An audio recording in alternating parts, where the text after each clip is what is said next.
Welcome, dear friends, to the Taviren, a Wheel of Time podcast hosted by three gentlemen for whom the very wheel itself bends around. Without further ado, here are your hosts, Bill, Rob, and Rich. Well, welcome everybody, and welcome to our first official episode of the Taviren, a Wheel of Time podcast. My name is Rob Lennon. And my name is Bill. And over there we have Rich. For those that don't know, the three of us are in different time zones. Bill's being a little bit farther away. He's got London time, I've got Eastern Standard Time. And our third member, which hopefully you'll be meeting next episode, is, I think he's Central Standard Time in the Americas. So we try to coordinate what we can, but hopefully we'll have a complete set for you next episode. One day. One day. He does exist. Trust us. One day we'll all make it. But yes, we do have our own Rand. We're just waiting for him to wake up. Yes. So how's it going? How's it going, Bill? Doing okay. Yeah. Well, for me, the last 48 hours, I've had my first ever Twitch stream. I went to see Endgame, and the Battle of Winterfell happened, so it's been a pretty good time for me. How was Endgame? Brilliant. Yeah. Must watch. Absolutely. If you anybody listening to this hasn't watched it yet, pause and go watch it. Then come back. or listen to us first. I like both work. Yeah. Both work. That'll all work. Well, so, any Wheel of Time news? Apparently Jordan Con was going on just this past week. We just, like I said, we just started posted our epilogue just last week. We are just immensely impressed with the response that we've gotten and all the love that we received from the Wheel of Time community. Thank you to everybody who's reached out to us. There was Jordan Con on. I guess it was a 3 or 4 day event. I think it was in Florida, complete with panels and there was a dance at the end. A dance. And there was a dance and all kinds of just craziness going on. And we'll have to get some sort of like Jordan Con roundup for next week. Exactly. I also inquired as to when the announcement for Jordan Con 2020 is happening. Maybe one of the three of us could mosey on down there. I think that'd have to be either yourself or Rich. A little bit of a mosey for yourself, huh? Yeah, I don't know how my wife would feel about me spending a couple of grand, getting plane tickets to go to Jordan Con. I think she'd be mighty annoyed. Yes. Don't worry, you take the kids. I've got this very important thing I've got to go to. Exactly. So without any further ado, this is episode 1 of season 1. So we will be talking about, believe it or not, chapter 1. Chapter 1, an empty road. An empty road. The road less traveled. This chapter opens, as do all chapter 1s, with the epic first paragraph. Don't worry, me and Bill will not read it again. Oh, I was going to read it every time. we want to actually have listeners. Yeah. There was a wind. Someone somewhere broke wind, and the story begins. We could probably do the opening paragraph every beginning of every book, but we'll leave it at that. Yeah, we'll do the opening paragraph for every book because they are all special and unique. Oh yes. But all the same, in the same sense. Yes. I love that paragraph though. It is great. It's a great opening. It's a great mood setter. It as I mentioned, when I read the opening paragraph from Memory of Light, the weight and the gravitas was like, okay, this is all ahead. Yeah, and that paragraph. I'm reading something. Yeah, I'm definitely reading something special here. Yes, exactly. The wheel of time turns, and so does our podcast. Ever moving forward. So as we start in the Trump age, so at the end of ages. Yes.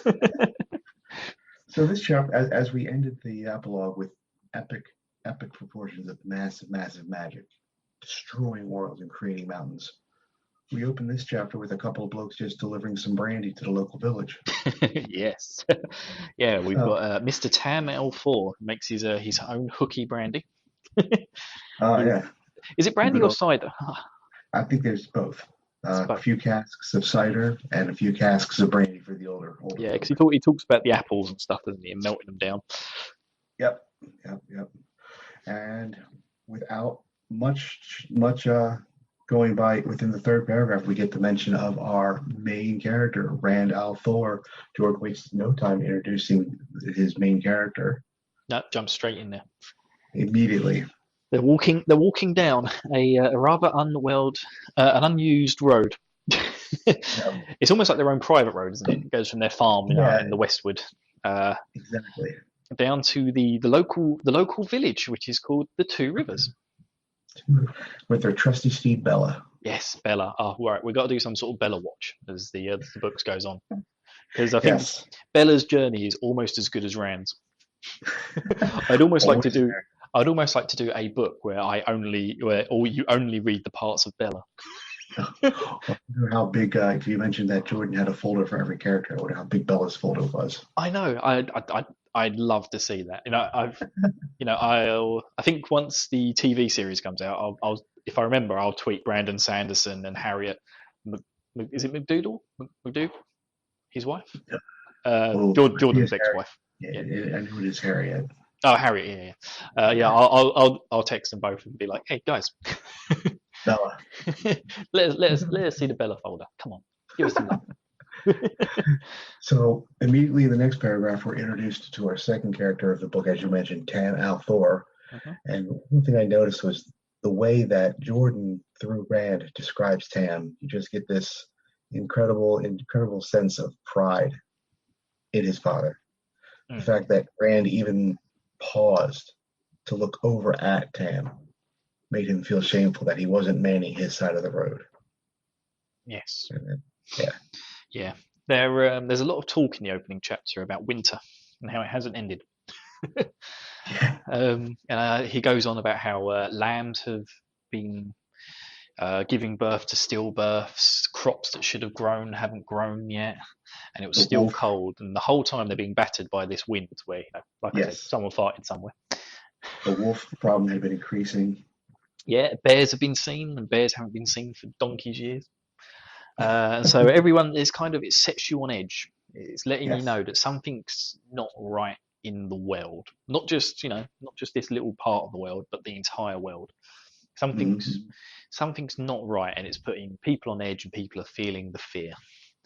And Rand's, he's being whipped by this wind. He can't keep hold of his cloak because he's got his bow in his hand. Yep. Ready to react at a moment's notice. Yep.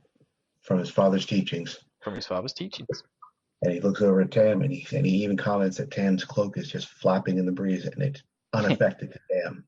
Yeah, we may have our first ignore the weather count here. Maybe kind of unofficial. Not yet. Not yet. I wouldn't count that as an ignore the weather. Although Tam is definitely ignoring the weather. But yeah, we're just kind of setting the scene that Tam is he's hard as old leather, that guy. Don't cross him at all. Nah. So part of the eeriness is Rand gets a suspicious kind of prickles on the back of his neck feeling, and turns around. And what does he see? He sees a cloaked figure on a horse from Lord of the Rings. I'm going to get someone taken out for that. Just immediate sensations of dread and wrongness just immediately pulse through him. And even still, Tam asks him, "What's going on?" Yes, he moment. I saw something, but nothing. And Tam decided, keep moving forward, son. Sometimes nothing's can be somethings, but let's just keep focusing. Yes. So the man on the horse, though, let's note that Rand and Tam are both being battered by this wind that they've been talking about, but the man on the horse, his cloak doesn't move. Oh, I wonder why that is.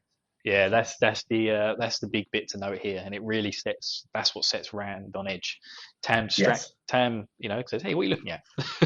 Rand looks away, looks back, and the figure is gone. But the important thing here is that Rand doesn't tell Tam. He doesn't say, "Oh, there was a guy on a." He says there was a guy on a horse, but he's not there now. But he doesn't say his cloak wasn't moving. Because I think No. if he'd have said that to Tam, that would have triggered something. Yeah. And we Yes. could have skipped 7 books. but he didn't. He doesn't mention that to Tam. He just sees him and goes, "I thought I saw someone over there." And Tam's just like, "Nah, it's playing tricks on you." But this is where we get the first mention of the void, That's right. which was very important. So the void is kind of a mind cleansing technique that's going to pop up a lot Mm-hmm. as we go on through the books. So Yep. everyone join in with me. Yeah? If you're listening at home, whatever you're doing, if you're at work, stop what you're doing, put everything down, close your eyes, and imagine a flame burning away, just a single candle flame. And now take all of your emotions, all of your anxieties, all of your fears, all of your hopes and dreams, and just funnel it all into the flame and let your minds become empty. Welcome to the middle meditation hour with the Tarvien podcast. Home. And you have entered the void. Now you have the reactions of a cat. Such tranquility. Yes. Yes. So this is some sort of a weird army technique that Tam learnt in his youth when he went out to explore the world. That's right. And then what Rand uses to expert levels to use certain other abilities that come later in the series. Well, yeah, at this point he mentions that Tam uses it during the archery contest during the Bell Time Festival each year. Mm-hmm. And so Tam uses his void technique to get ultimate zen, and he always hits the targets with his bow and arrow. And he's been teaching, Rand's his son. He's been teaching him the techniques. And so he says to Rand, don't be so nervy, picture the void. Yep. But yeah, so Rand tries, he achieves the void, but then moments later it's gone because he starts thinking of the masked man. He can't hold the void in his head. Yes, but our two guys, they're off on a little journey, aren't they? They're going down to Two Rivers, as we said, because it's Bell Time Festival, which is very similar to the May Day Festival that we have here in the UK. So this is actually coming up next week, Rob, beginning of May. So happy May Day. Yeah, happy May Day. So the first Monday of May, we have what's called a bank holiday. So everyone takes the day off. And yeah, we just celebrate the coming of spring. Everyone has a spring clean of their house. And the actual thing, because as Rand and Tam are entering the village, there's like a big pole that's been erected in the middle of the thing, and all the young ladies are dancing around it. And all the young ladies that are unmarried will later on have a piece of coloured ribbon, and they'll dance round the pole, wrapping the ribbon around the pole. And that is actually something we do here in the UK. It's not so big these days, but it is part of like the May Day festivities. We also have Morris dances, but I noticed he didn't put those in the book. No. Now, I will have to say that for all Seinfeld, do you fancy yourself a Seinfeld fan? Have you ever watched that show? I haven't. It wasn't really that big in the UK, which is strange because most of the big American sitcoms do come over here and do have a big audience. But yeah, Seinfeld, just no one in the UK ever got on with it, so it never aired for very long. When seeing of the poll, I will tell to all the other listeners who will get this joke, happy Festivus for the rest of us. I have no idea what that means. That's the beauty of the joke. We're gonna let that simmer. This is kind of a goodbye to winter, hello to spring type of event. Mm-hmm. The whole town. This is Two Rivers is a small town where everybody knows everybody, and this is a magnified event to where it's a gathering, a celebration, and everybody's happy. Everybody should be in good spirits. Yet when Tam and Rand arrive, Tam is immediately, I wouldn't say accosted, but approached by a couple couple elders, I guess you could say, of the Two Rivers Society, Senbui, Whitconger, Mm-hmm. and they're not happy with the women's circle of two rivers. Well, they're not happy with Nynaeve, are they? Nynaeve, yeah, she's too young. She's Yes. just too young. Tam, what can we do? We ask her when this winter's going to end, and she just pulls her braid and walks away. Oh, pulled the braid. I missed that one. I don't know if it might have been, but it didn't happen live, so this didn't really count. It was more or less every time I talk to her. Yeah, I don't.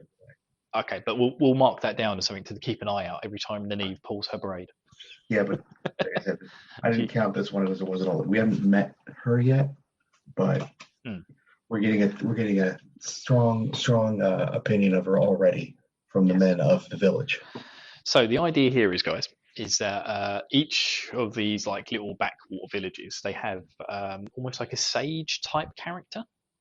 The head of the women's circle. Are they the head of the women's circle, or are they? I thought. I don't know. I know they explain it a bit more in the book. Yeah, the village wisdom. That's how they word it. Yeah, and this person's someone who can listen to the wind, and the wind, tells them things about the weather and stuff. Mm-hmm. And so the people normally rely on them. And yeah, the local wisdom, Nynaeve, who's very young for a wisdom, that becomes much more apparent as the books go on that she is super, super young to be a wisdom. Mm-hmm. But she listens to the wind, and she keeps saying, well, winter's going to be ending very shortly. Like, it's already ended. But winter clearly has not ended, which is ruining the men's faith. What about our crops, Tam? What are we going to do about that? Yes. Tam's immediate response. Yeah, Senbui is like a bit of a knob. The old coot. Yeah. And you don't mess with Senbui. Nah. So Tam's immediate response is, "It is not our place, Wit. The wisdom is women's business." So yes. Tam's like, "I want no part of that at all," which is probably the safe, generic man response. Yeah. So one of the things Jordan sets up in the first chapter is to do with the way the village is run, and I find it really funny because it is just a basic satire on modern life. It is. Because the village is run by the village council, which is all men, but there is also a women's circle. And, if the men try and get involved in women's circles business, the women get very upset. Whereas all the men on the council, if the women get involved in council business, they listen. Because as Senbui's wife comes out and tells him, hey, if you want to cook your own dinners, you can do it if you want, and you won't be cooking them in my kitchen. So decide whether you want to eat or not. Shut up. And that tactic works rather well. It does work very, very well. I just find that really funny because it's just so true. It's just like the men There's think a lot of little idioms that Jordan uses.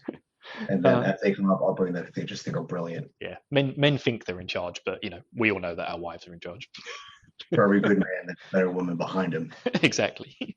And, see, they talk about sexism a lot in the community because apparently there's quite a lot of sexism in his books. But I just think he's just kind of being just a bit funny with it. Because let's face it, it's set in sort of a medieval-esque world.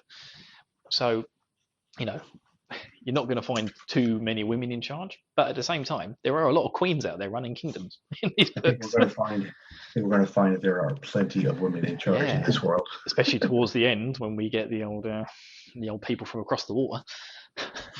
Yep. So yes, I don't get it. I think there's a lot of things. I get there will be some sexism, but he's also sexist towards men because that's what we've got in the first chapter. It's just like, well, we're not really in charge. But we also get a little section here as well on about how the women are trying to marry off Tam and Rand. Well, I think Tam more than all. Tam's. Let's get to the brain. Let's get to the wine spring. Let's get to the wine spring. Ditching all the women. Rand gets approached by the women, asking, "Where's your father at? Why hasn't he settled down with a nice woman?" Yes, because he's a good man and he's got a farm, so he's automatically top of the breeding stock apparently.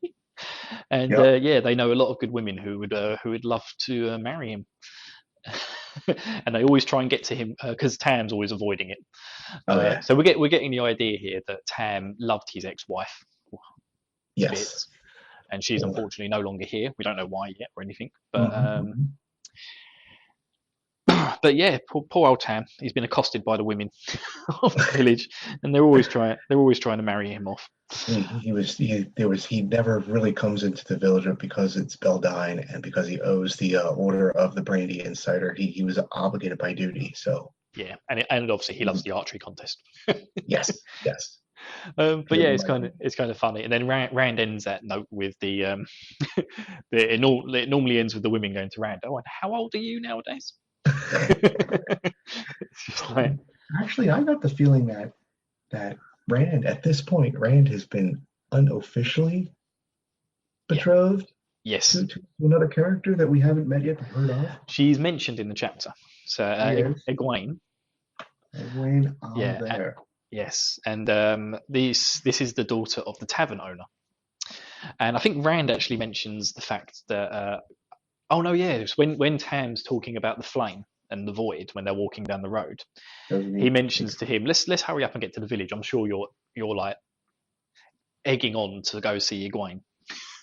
And Rand's just like, oh god, that's the last thing I want to think of, because every time he goes to see her, he's like legs go to jelly. Another he starts video game character that we know of. We're good. So yeah, so the guys they make their way down through the village. They make their way through the plot holes of women trying to marry them off and men complaining, and they finally reach the Wine Spring Inn. The Wine Spring, yes. And we meet another main character, potentially Tavir level type character. Yes, but obviously we don't know that yet. Spoilers. Now there's this little quote here that I want to pull out. Go ahead. Where I think it's during the bit where they're talking about the women trying to marry him off, and they say one of the prime traits of people from the two rivers is they could give mules lessons and teach stones because they're so stubborn. Yes, very stubborn. Which I just find that quote hilarious.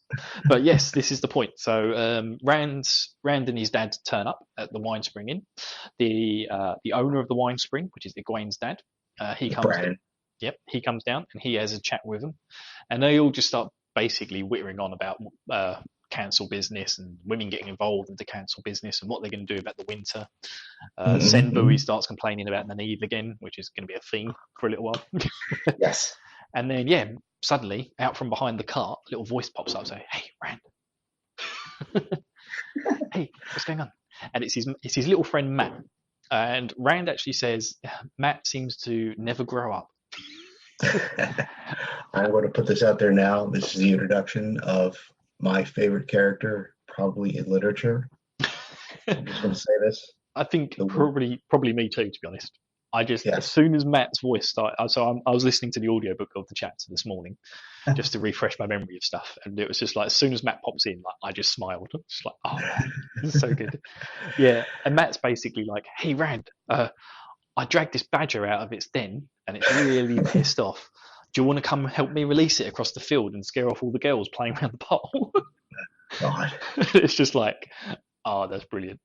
And Matt doing Matt things. Yeah, he's doing his little cheeky grin. I love Matt to bits. And I love the way that Sam comes in and Matt Trim Calicon, oh, so nice of you to help us out. The more hands, the better. And then yeah, Matt's like, what? The entire just energy is drained. It's like, oh. But he instantly reinvigorates him by telling him that there is a Gleeman already in the village and staying at the inn.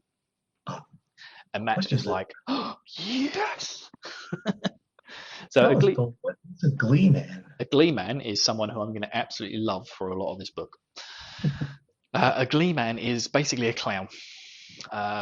or Gandalf. The clown Gandalf. Now there's a picture. So this is our Gandalf type character for a little bit of the book, but we haven't met him yet. And yeah, Gleeman is basically a traveling performer. He does skits and shows and juggles and all that sort of stuff. Now they wear a specific cloak as well. Yes, right? a patterned one. It's like lots of little patches all sewn together into one giant shimmering cloak. A Gleeman and his Technicolor raincoat. Yes. Oh, I can't wait till we get into some more stuff with the Gleeman. Oh, yes. So, I mean, this is pretty much it for the chapter. I think the only thing we need to mention is during the little whispered conversation with Matt and Rand, Matt mentions that there was a visitor to the village. Ooh, how scandalous. But Rand turns to Matt and says, was it a man dressed in a black coat sitting on a horse when the wind didn't touch its cloak? Matt goes, you saw him too. Oh, no. So both Matt and Rand have seen the mysterious cloaked man on horseback. Dun, dun, dun. Awesome. We did not plan that. Dun, dun, dun. That was sad. Yeah, that was really good. Yes. Well, So at the ending of the chapter, I think Matt mentions, "Hey, hey, Rand, maybe we'll bump into Egwin." And Rand's like, oh, "That might not be the better option." yes. So this is where we leave our characters for now. So Matt and Rand have been put to work, taking the barrels of cider and whatever other alcoholic goods that Tam's been concocting in his basement down to the cellar of the Wine Spring Inn. Everyone's preparing for the Beltane Festival and is very excited. And yeah, there's a Gleeman in town. And some other entity that we're not quite sure of. Yes, but so far only Matt and Rand have seen the cloaked man that fills them with fear. That we know of. Yes. Cool. So what did you think of the first chapter, Rob? It's a great opening. When I first read this, the scene when Rand saw the cloaked figure, I pictured it in my mind a scene, I guess from Lord of the Rings, where Frodo's looking down the woods in in Fellowship of the Ring, and I think the camera does this maneuver where it zooms. It seems like it zooms in and then zooms out at the same time to give us just overall feeling of dread. And that's where I was thinking on that scene. I love the introduction of Tam and how much he's bound by duty, and he's a man of his word, and he's a man that follows duty. He wants no part of being in the Two Rivers with all the trying to marry off duty, marrying an off business that he has to run into. But he's a man bound by duty. We made this brandy, we made this cider, we owe it to them. Yeah, we just power through. We're going to do it. Yeah. I think I've got two things. Just to go over quickly. Our first real sub character is Sen Bui. Thatcher. Yeah. No, the Thatcher? Oh, sorry, no. Witconga, sorry. No. What's the... Okay. Sen Bui is the Thatcher. Yeah, Witconga. Witconga's the one who comes up and he actually talks to the team. So he's the first real sub character that we've got. Okay. And he really hates Nynaeve. So that's all we've got to say about him really at the moment. His linear line, it's the Congers and the I should have written that down. There's basically two families in the Two Rivers who are completely interbred with each other. And they're one entity that begins. Yeah, they're known all across the land as being mischievous folk who cause trouble. So look forward to more from Wit as a sub character for now. And also the Congers and the Coplins. Congers and Coplins copulating together. Oh boy. And I think I found our first Taravian point. I'm sorry, a Taravian point. Taravian point, yes. Sorry, God, I'm going to stumble over that word so much. I think it will take me about 8 episodes before I complete it. It's always the name of the podcast, Bill, but that's okay. I know. So he mentions when they get to the Wine Spring Inn, that there's the road basically runs through the village. One goes south and one goes north to the big village in the north and the big village in the south, because Two Rivers is kind of bang smack in the middle of these two villages. And he says it's often noted by travellers that it's strange that the two roads have that the one road has two different names depending on whether you're going north or south. But in the Two Rivers, that's just the way it has been, so that's the way it is. So I think that's the first Tarvien point. Okay. Because the whole point of being Tarvien is that the wheel and the wheel's pattern forms itself around you. So it's almost indicating that Two Rivers is the central point. So it's not just, the Two Rivers Road that runs through Two Rivers and goes to the two towns. It's here's the town to Darwin or whatever it was called, and Port. I forgot what the two towns are called, but one's called the Old Road and one's called this town road. But when I read that, I was just like, oh my god, I think that might be the first hint that everything's centralizing towards the Two Rivers. Okay, that's a good point. Yeah, when I got to that, I was just like, I'm going to make a note of that. I thought that was a really interesting little snippet. It was just like, one of those throwaway lines that authors often put in there, but it's to start making your mind think about where you are in the world. Because you wouldn't really pick that up until your second read through. Oh yeah, definitely. Because the Two Rivers just sort of like, fades away into the distance and then comes right back in. Yes. Cool. Okay, well, I really enjoyed the first chapter. I did too. I wanted to let everybody know, in case you haven't already, we did set up a Twitter account. Mm-hmm. We can be reached at Taviren Pod without the apostrophe, as I found out the hard way that if you put an apostrophe in your Twitter name, it jacks it all up. Yes, so just at Tarvien Pod. It's the V, man. I'm struggling with pronouncing the V. my head knows it's there, but my tongue just doesn't want to roll it. So yes, next week, guys, we'll be covering chapter 2, which is called Strangers. And you may be introduced to the Rand of our group, Mr. Rich, yes. Hopefully. And myself, I think Rich may have to be called Perrin. Only based on the fact that Rich is doing a lot of weightlifting at the moment.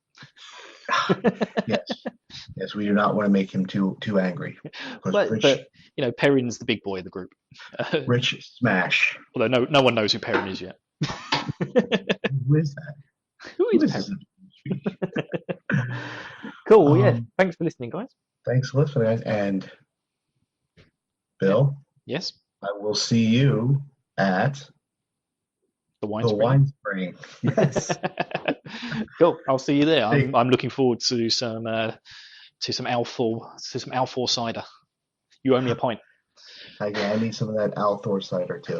Take care, guys. Take care, guys.